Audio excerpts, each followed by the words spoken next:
അസ്സലാമു അലൈക്കും വറഹ്മത്തുള്ളാഹി. സൂറത്തുൽ ഖിയാമയിലെ ഏതാനും ആയത്തുകളാണ് നമ്മൾ കഴിഞ്ഞ എപ്പിസോഡിൽ പറഞ്ഞിരുന്നത്. ഏറ്റവും അവസാനമായിട്ട് നമ്മൾ ഓതി വച്ചിരുന്നത് യഖൂലുൽ ഇൻസാനു യൗമ ഇദിൻ ഐനൽ മഫർ, എവിടെയാണ് അഭയസ്ഥാനം എന്ന് അന്വേഷിച്ചുകൊണ്ട്, എവിടെയാണ് ഒന്ന് ഒളിക്കുക എന്ന് അന്വേഷിച്ചുകൊണ്ട് മനുഷ്യൻ ഓടുന്ന ആ ഒരവസ്ഥ, ഖിയാമത്ത് നാളിൽ എവിടെയാണ് അതിൻ്റെ ആ ഒരു ഭീകരതയൊക്കെ കണ്ടിട്ട് എവിടെയാണ് ഒളിക്കുക എന്ന് വിചാരിച്ച് മനുഷ്യനാകെ അങ്കലാപ്പിലാകുന്ന ആ ഒരു അവസ്ഥയെക്കുറിച്ചായിരുന്നു പറഞ്ഞത്. അതിനുശേഷം പറയുന്നു കല്ലാ ലാ വസർ ഇലാ റബ്ബിക യൗമ ഇദിനിൽ മുസ്തഖർ യുനബ്ബഉൽ ഇൻസാനു യൗമ ഇദിൻ ബിമാ ഖദ്ദമ വഅഖർ ബലിൽ ഇൻസാനു അലാ നഫ്സിഹി ബസ്വീറ വലൗ അൽഖാ മആദിറ ലാ തുഹദിക് ബിഹി ലിസാനക ലിതഅജല ബി ഇന്ന അലൈനാ ജംഅഹു വഖുർആന ഫഇദാ ഖറഅനാഹു ഫത്തബിഅ ഖുർആന സുമ്മ ഇന്ന അലൈനാ ബയാന. അല്ലാഹു സുബ്ഹാനഹു വ തആല മനുഷ്യനിങ്ങനെ ഈ ഒരു അഭയസ്ഥാനത്തിന് വേണ്ടി ഓടി ഒളിക്കാൻ നോക്കും, പക്ഷേ അവന് എവിടെയും ഓടി ഒളിക്കാനുള്ള അഭയസ്ഥാനം ഉണ്ടാവുകയില്ല എന്ന് പറയുന്നു. പിന്നെ ഓരോ മനുഷ്യനും അവനെക്കുറിച്ച് നന്നായിട്ട് അറിയുന്നവൻ തന്നെയാണ്. ഓരോ മനുഷ്യനും ഞാൻ നന്മയാണോ തിന്മയാണോ ചെയ്തത് എന്നുള്ളതിനെക്കുറിച്ചൊക്കെ നന്നായിട്ട് അറിയുന്നതാണ്. പിന്നെ നടക്കുന്ന വിചാരണ എന്ന് പറയുന്നത് ആ മനുഷ്യനെ ബോധിപ്പിക്കാൻ വേണ്ടിയിട്ടല്ല, നീതി നിർവഹിക്കുക എന്നുള്ളത് വളരെ പ്രധാനപ്പെട്ട ഒരു കാര്യമാണ്. അല്ലാഹു സുബ്ഹാനഹു വ തആല ഓരോ മനുഷ്യരും ചെയ്ത കർമ്മത്തിനനുസരിച്ച്, നമ്മൾ മുമ്പ് പല സൂറത്തുകളിലായിട്ട് നമ്മൾ പഠിച്ചതാണ്, മനുഷ്യർ നന്മ ചെയ്യുക, ഫമൻ യഅമൽ മിസ്കാല ദർറത്തിൻ ഖൈറൻ യറ വമൻ യഅമൽ മിസ്കാല ദർറത്തിൻ ശർറൻ യറ എന്നൊക്കെ ഉള്ളത് നമ്മൾ പഠിച്ചതാണ്. ഒരു അണുമണി തൂക്കം നന്മ ചെയ്താലും ഒരു അണുമണി തൂക്കം തിന്മ ചെയ്താലും അതിൻ്റെ ഫലം അവന് കിട്ടുക തന്നെ ചെയ്യും എന്നുള്ളത്. അതുപോലെ മനുഷ്യൻ ചെയ്തതിൻ്റെ പ്രതിഫലമായിട്ടുള്ള നീതി, നന്മ ചെയ്ത ആളുകൾക്ക് നന്മയായിട്ടത് കിട്ടും, തിന്മയാണ് ചെയ്തതെന്ന് വെച്ചാൽ തിന്മയായിട്ട് തന്നെ, അല്ലെങ്കിൽ മോശം ഫലമായിട്ട് നരകവും അതുപോലെയുള്ള ശിക്ഷകളും അവന് ലഭിക്കുമെന്നുള്ളത് അല്ലാഹു സുബ്ഹാനഹു വ തആലയുടെ നീതിയാണ്. ആ നീതി നിർവഹിക്കാൻ വേണ്ടിയിട്ടാണ് വിചാരണ ചെയ്യുന്നതെന്നുള്ളത് ഇവിടെ ഊന്നി പറയുന്നു. അതോടൊപ്പം തന്നെ ഈ വഹിയായിട്ട് ഖുർആൻ ആയത്തുകൾ വരുന്ന സമയത്ത് പ്രവാചകൻ സല്ലല്ലാഹു അലൈഹി വസല്ലം പെട്ടെന്ന് അത് മനഃപ്പാഠമാക്കാൻ വേണ്ടിയിട്ട്, ചൊല്ലി പഠിക്കാൻ വേണ്ടിയിട്ട് ശ്രമിക്കുമായിരുന്നു.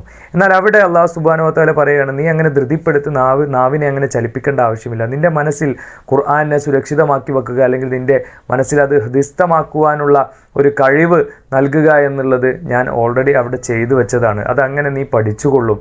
അതുപോലെ തന്നെ ഈ ഖുർആനെ കൃത്യമായി സൂക്ഷിക്കുക എന്നുള്ളത് എൻ്റെ ഉത്തരവാദിത്തമാണ്.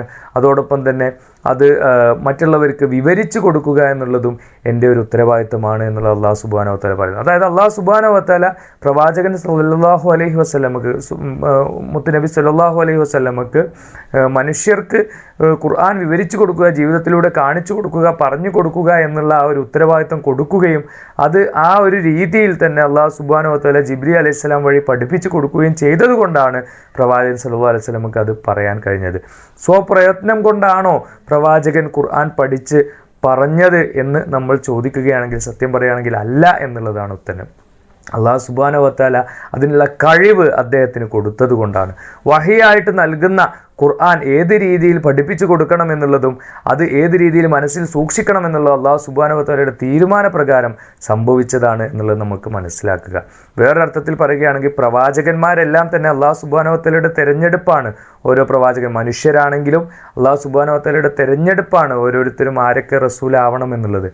ആ മുർസലീങ്ങളായിട്ടുള്ള ആളുകളെ പ്രത്യേകമായിട്ട് അല്ലാഹു സുബ്ഹാനഹു വ തആല പരിഗണിക്കുമെന്നുള്ളതിൽ യാതൊരു സംശയവുമില്ല. അതുകൊണ്ട് തന്നെ സാധാരണ മനുഷ്യരെക്കാൾ, മനുഷ്യരാണെങ്കിൽ പോലും സാധാരണ മനുഷ്യരെക്കാൾ അവരുടെ ദറജ എന്നുള്ളത് വളരെ കൂടിയിട്ടുള്ളതാണ്. അതോടൊപ്പം തന്നെ അവർ സഹിച്ചിട്ടുള്ള ത്യാഗങ്ങൾ എന്ന് പറയുന്നതും വളരെ അധികമാണ്.